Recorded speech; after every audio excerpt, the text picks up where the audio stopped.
Monsieur le maire, chers collègues, au nom du groupe des élus communistes, je souhaite saluer l'initiative lancée par la majorité municipale de relancer et surtout de réorienter le projet de Nancy Grand Cœur. Malheureusement, cette intervention salutaire, elle arrive alors que 70% du projet de l'ancienne majorité Hénard-Rossino a déjà été réalisé. C'est une grande partie du quartier qui a été laissée en pâture aux promoteurs immobiliers dans le but de construire des bureaux et des appartements d'affaires. Le projet tel qu'il a été réalisé ces dernières années par la droite locale laisse un goût amer, celui de la bétonisation à outrance et celui du manque de logements sociaux pour ce quartier.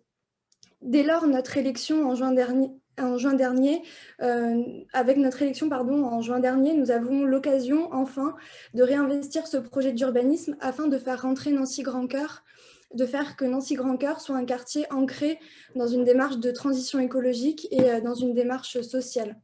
D'abord, l'enjeu écologique est de taille. Face à la frénésie de bétonisation de l'ancienne majorité, le besoin de végétalisation semble évident.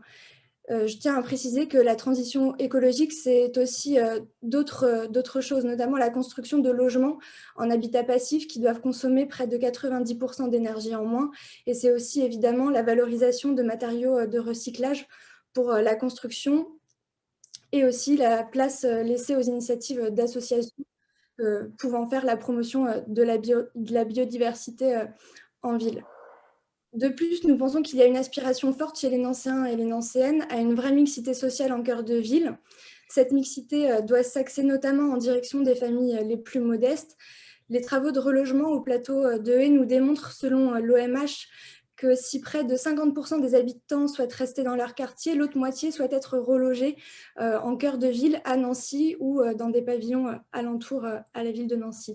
Et c'est cette volonté de mixité qui existe déjà chez les habitants que nous devons accompagner dans la réflexion que nous avons sur ce projet. L'objectif de l'accession à la propriété pour les familles modestes que nous avons porté pendant la campagne est à notre portée. Pour Nancy Grand Cœur, la part restante du projet doit pouvoir, selon nous, inclure dans la part immobilière l'objectif des 1/3 de logements sociaux, 1/3 d'accession à la propriété et 1/3 de logements privés. Pour autant, comment envisager une véritable mixité si les logements construits ne sont que des T2 ou des T3 comme ça a été le cas jusqu'à maintenant?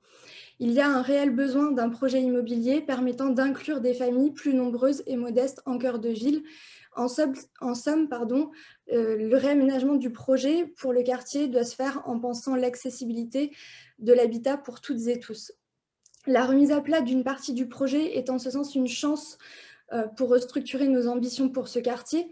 La période de crise sanitaire que nous vivons actuellement voit une augmentation significative du recours au télétravail. Ainsi, il nous semble être pertinent d'envisager que la part laissée aux zones de bureaux, qui est déjà trop importante, soit revue à la baisse. Ainsi, aux côtés de la majorité municipale, le groupe communiste souhaite que la remise à plat de ce projet soit l'occasion d'une démarche profondément active en termes de végétalisation et de construction de logements sociaux pour faire de Nancy Grand Cœur, qui maintenant devient Nancy Centre-Gare, un véritable quartier de cœur de ville, d'une ville sociale, solidaire et écologique. Je vous remercie.